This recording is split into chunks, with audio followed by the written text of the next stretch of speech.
sostenibili. Va ora in onda Chilometro Zero, agricoltura, pesca e ambiente, a cura di Lorenzo Viviani.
Buonasera Antonino, a te la linea.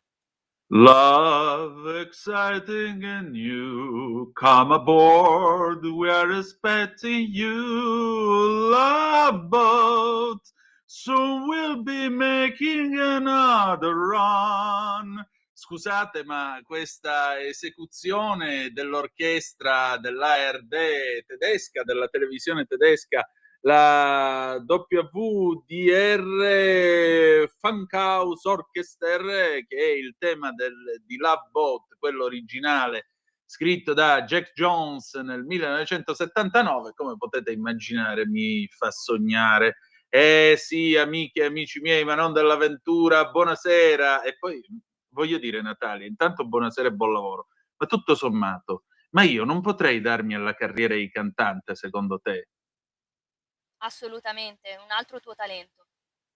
Grazie, sono commosso. I 200 euro sono sotto il lavandino in bagno. Amiche e amici miei, ma non dell'avventura, buonasera. Siete sulle magiche onde di Radio Libertà. Questo è Chilometro Zoom. Io sono Antonino Danna. Stasera non c'è il nostro Lorenzo Viviani. Lo ritroveremo venerdì prossimo perché è una serie di impegni, lo chiamano in quel di Spezia. Poi avremo modo di recuperarlo appunto tra una settimana e naturalmente in tutto questo, come potete vedere, noi facciamo lo stesso la nostra trasmissione del venerdì dedicata ad agricoltura, pesca e ambiente e poi nella seconda parte rotocalco con le nostre belle rubriche. Stasera torna Mangiamondo della nostra Maddalena Baldini, andiamo a Napoli con le proposte per il weekend e poi c'è di nuovo Ale Musella a parlare di arte, insomma,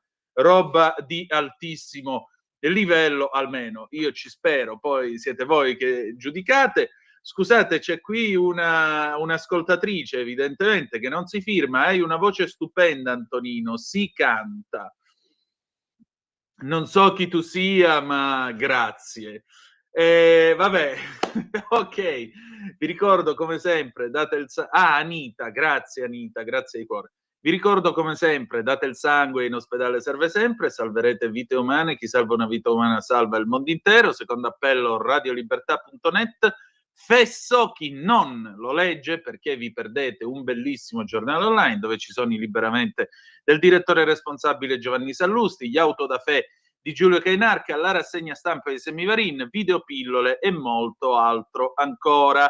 0292947222 per le vostre telefonate quando lo dirò io, ma potete già mandare, come ha fatto Anita, non necessariamente di apprezzamento, per carità, le vostre zappe o WhatsApp che dir vogliano sia al 340 670 9659. Natalia, nel ringraziarti ancora e augurarti buon lavoro, ti ho girato 2 fotografie della nostra ospite che sentiamo adesso alle 17:40, il ritorno della nostra Federica Toselli, che stasera ci racconta i suoi ultimi sviluppi del suo pollice verde.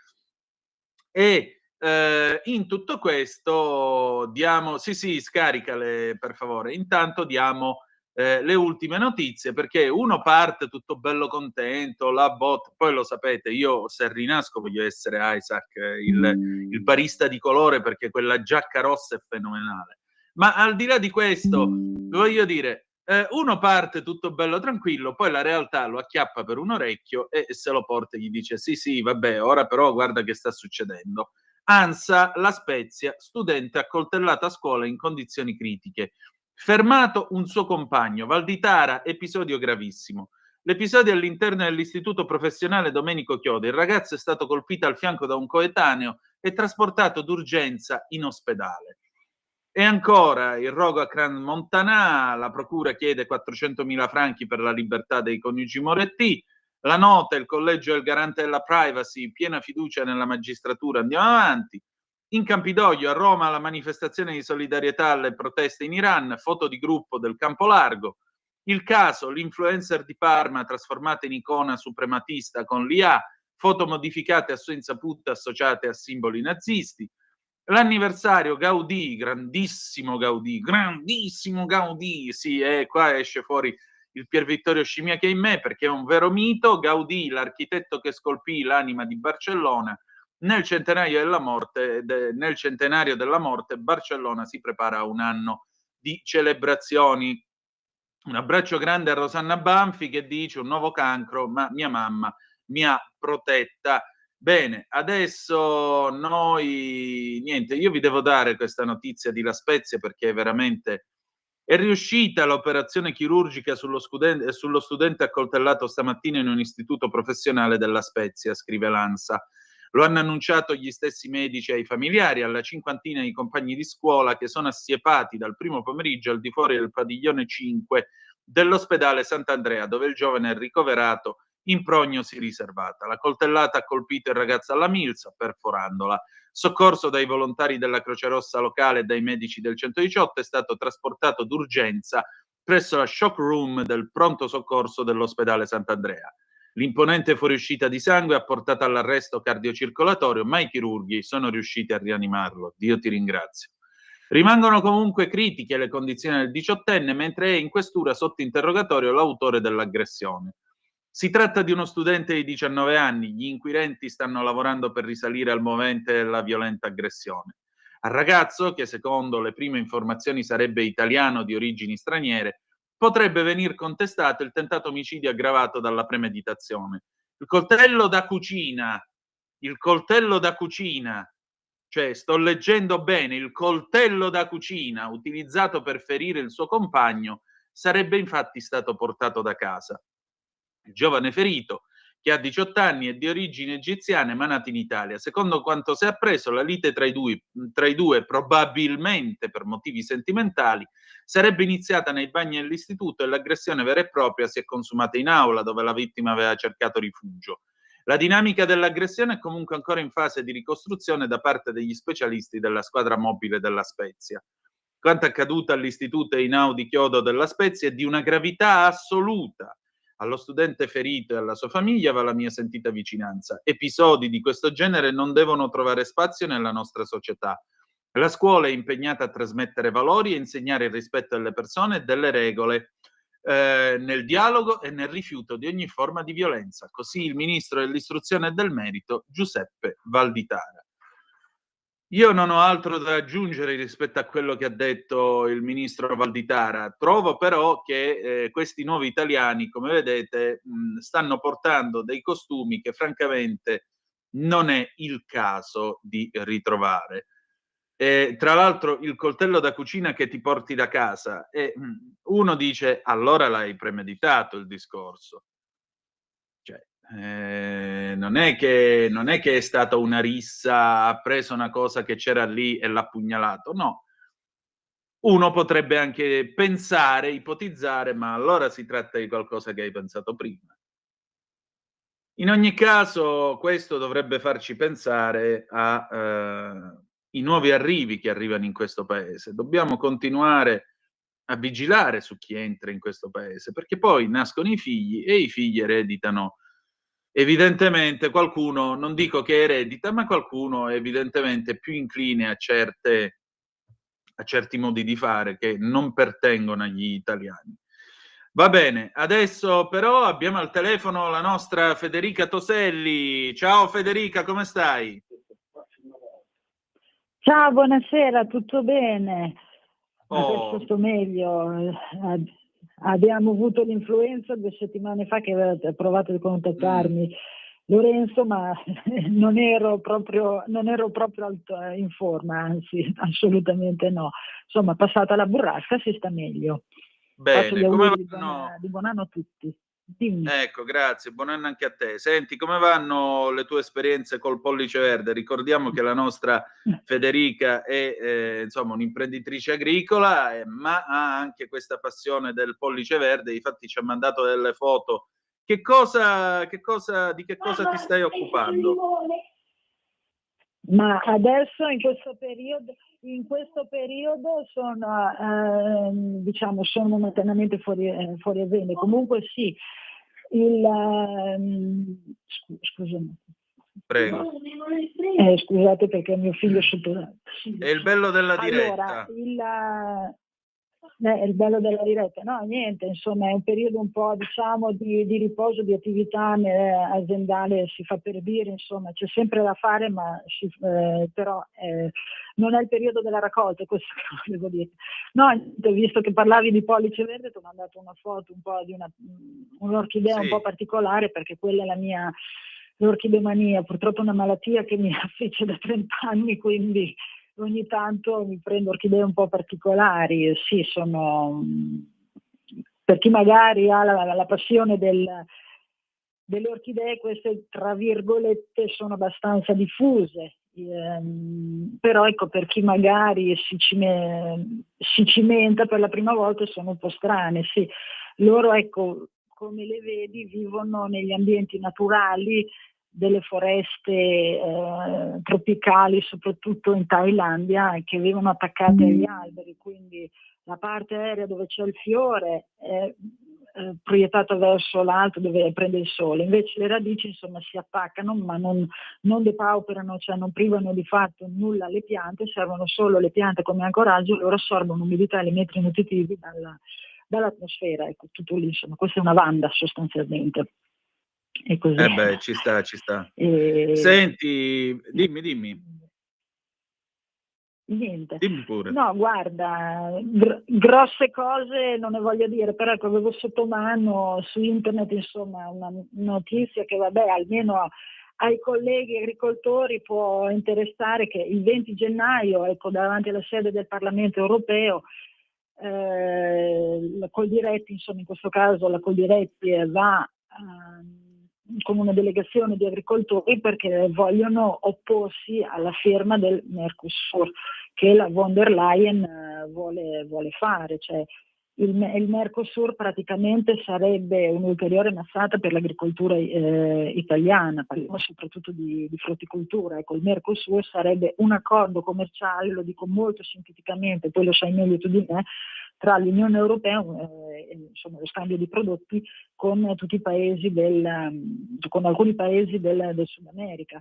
Questo sì, vabbè, ci sarà un accordo commerciale, noi magari esportiamo, ma in compenso importiamo dei prodotti agricoli almeno per la parte frutticola, che fanno concorrenza alle nostre produzioni, quindi fanno una concorrenza sleale perché per tanti motivi di prezzo, sull'utilizzo di manodopera minorile e poi anche sul fatto che non si sa quali principi sanitari utilizzino, quindi cose che da noi sono vecchie, che non si usano, cioè prodotti fitosanitari che da noi sono vecchi e non si usano più, da là li usano ancora, quindi è tutto. E poi è un ulteriore inquinamento perché comunque le merci viaggiano o in nave o in aereo, o in nave o via aereo, quindi è sempre carburante che viene immesso nell'atmosfera, ecco. Molto bene. Queste cose qua. Senti, per concludere, ti volevo chiedere una cosa.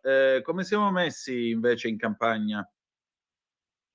Ma in Campania ti dico la verità, questo è un po' un malumore che c'è un po' a livello generale, non voglio impietosire, però purtroppo è una triste realtà. Ci sono, almeno nella nostra zona, un sacco di espianti, cioè abbattimenti di fruttiferi, un po' dati anche alla vecchiaia, nel senso perché gli impianti dei frutteti normalmente da noi vanno dai 15 ai 20 anni, non sono centenari come gli ulivi, tanto per intenderci. Quando un frutteto ha raggiunto i 15-18 anni, massimo 20, è già vecchio, è ora di abbatterlo. Però purtroppo, almeno abbiamo visto anche noi a livello aziendale, che abbiamo dovuto abbattere delle piante di mele perché tra il clima molto caldo che non ci permette di avere un'adeguata produzione, soprattutto che i prodotti si conservino, c'è anche soprattutto alla base un bassissimo prezzo che ti viene liquidato e non riesci proprio a coprire le spese, cioè vive, non dico neanche come manodopera nostra, ma proprio le spese riferite, ecco, per dire l'uso degli antiparassitari, queste cose qua. Ed è un peccato perché purtroppo non erano proprio un impianto giovanissimo, ma non era neanche così vecchio da meritare, insomma, l'abbattimento, ma a volte devi fare anche queste scelte ed è un po' l'andamento in generale che si vede anche chi ha i pereti, un po' meno nel Peschetto, ma chi ha anche i pereti nelle nostre zone. Cioè, ricordo che la provincia fra Modena, Bologna e Ferrara è insomma fino agli anni passati la zona vocata per la produzione di pere. Esiste anche il marchio Opera che è pere dell'Emilia Romagna, però tranne qualche diciamo entità, soprattutto nel ferrarese, molti nelle nostre zone stanno abbattendo i frutteti perché proprio per una serie di clima, ma soprattutto di patologie sia legate agli insetti che anche fungine, non si riesce ad avere una produzione, ecco. Capito. Federica, io devo chiudere, però ti ringrazio molto per il tuo tempo e per essere passata qui da noi stasera. Vai avanti col tuo bellissimo pollice verde, ci risentiamo presto, d'accordo? Va bene, vi saluto ragazzi, ciao. Grazie a te, grazie a te, grazie a te.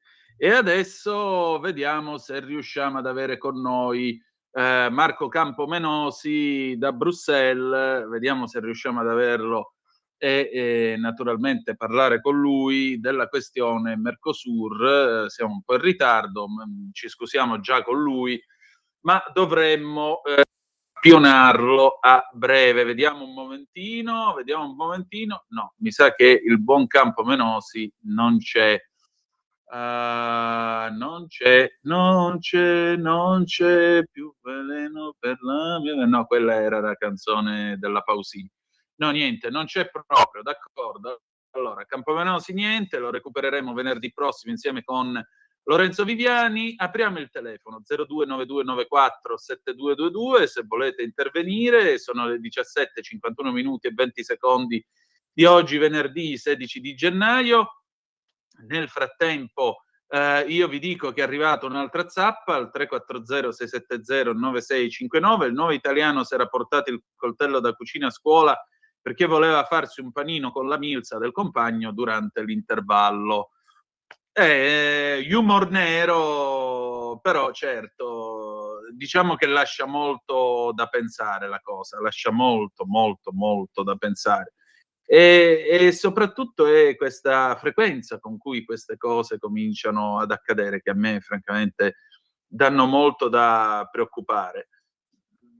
Per carità, li ho avuti anch'io 15 anni, 18 anni negli anni 90 e voglio dire, c'erano persone che incontravo che non sempre erano munite del galateo di Monsignor della Casa o allora la fedina penale pulita, o venivano da famiglie dove avevano tutti la fedina penale pulita.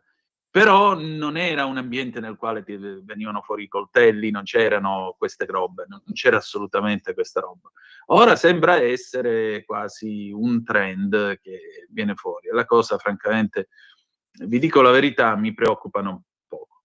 Mentre il telefono è sempre aperto, allo 0292947222, noi diamo anche un'occhiata alla rassegna stampa di oggi, in particolare siccome appunto è venerdì e noi parliamo di agricoltura, pesca e ambiente. Voglio darvi una notiziola, e questa notiziola, ecco, questa è una cosa molto importante, molto interessante tra l'altro. La cosa che vi voglio dire è questa. Quando voi andate davanti allo scaffale, no, sapete che siamo un po' ripetitivi in questa trasmissione, ve lo diciamo spesso, però il concetto è sempre quello, la morale è sempre quella, e la morale soprattutto dice questo da Italia Oggi, che adesso vi voglio leggere. Ah, c'è una telefonata, pronto? Chi è là? Buonasera, sono Paolo da Gorizia. Ciao Paolo, che mi dici bello? Allora, innanzitutto buon proseguimento d'anno, perché non ci siamo ancora sentiti, a lei o a te e a tutti a gli me, ascoltatori. no a lei, ci mancherebbe. Ecco.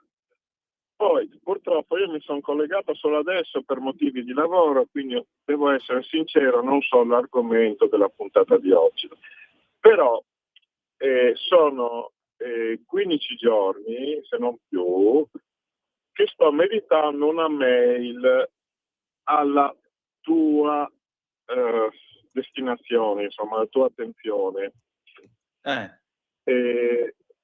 Però adesso un consiglio: se ti interessa l'argomento lo facciamo, se no no. Io sono reduce da una meravigliosa visita in quel di Siracusa, città meravigliosa che era Sì. la seconda città più importante del Mediterraneo dopo Cartagine nel V-VI secolo a.C. Quindi ancora più importante di Atene, cioè una roba meravigliosa. Sì, è vero. Ecco.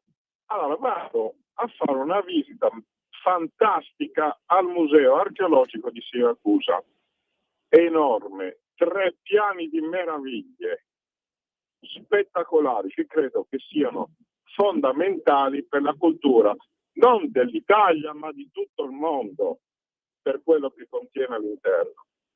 Se non che quel giorno pioveva disgraziatamente.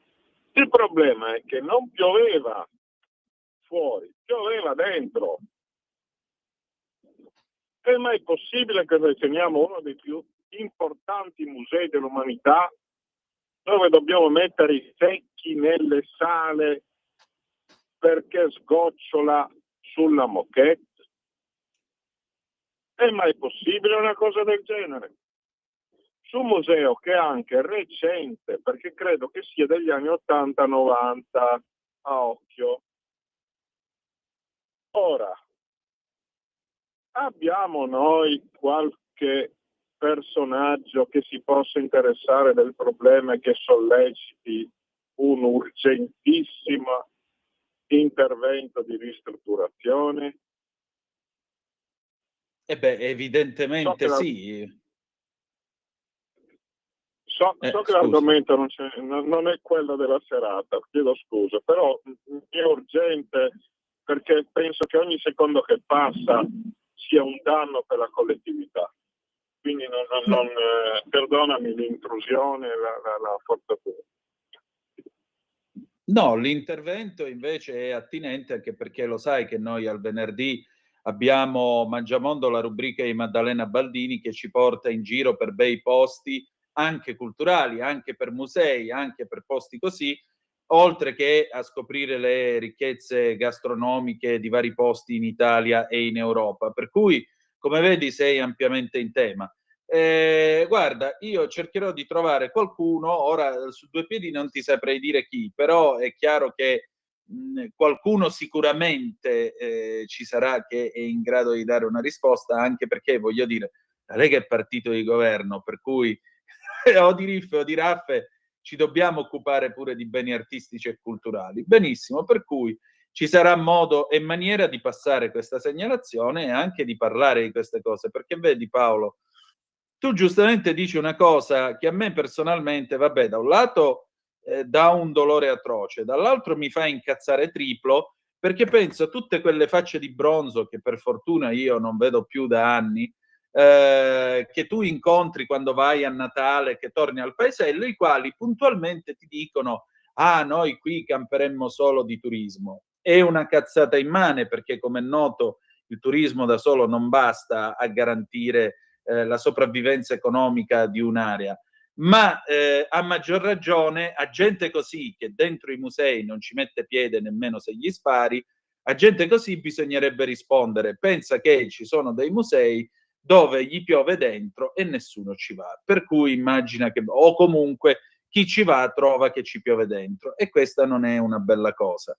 Intanto invitiamo ovviamente la direzione del museo di Siracusa ad attivarsi per vedere di risolvere il problema. Dopodiché, per l'IRAMI mi auguro che qualcuno da Roma, Palermo o chissà dove, per competenza, si muova e intervenga davanti a una cosa del genere, perché non è solo il museo di Siracusa in ballo, è in ballo appunto la ricezione turistica e così via, perché non è che ci sei andato solo tu da Gorizia, magari ti arriva il pullman con gli americani o il pullman con i canadesi, o il pullman con i francesi, il pullman da fuori, questi arrivano e trovano i secchi sulla moquette. E questo, come mi hai del resto raccontato tu, e questo non credo che giovi al servizio culturale che un museo dovrebbe offrire. Ecco. Quindi grazie per la segnalazione, mandami comunque la mail, tanto se vai sul sito della radio vedi che tra i conduttori ci sono anch'io, c'è la mia mail, mi scrivi, se hai qualche fotografia mandala pure, che vediamo che cosa possiamo fare. Ti ringrazio molto. È sparito. Natalia, dammi lumi. Sì, C'è nessuno? l'ascoltatore è Ah, all'ascolto. Abbiamo un'altra chiamata però.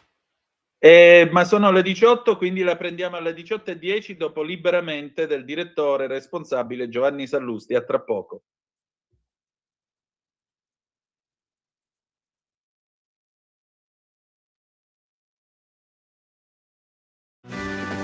Avete ascoltato Chilometro Zero.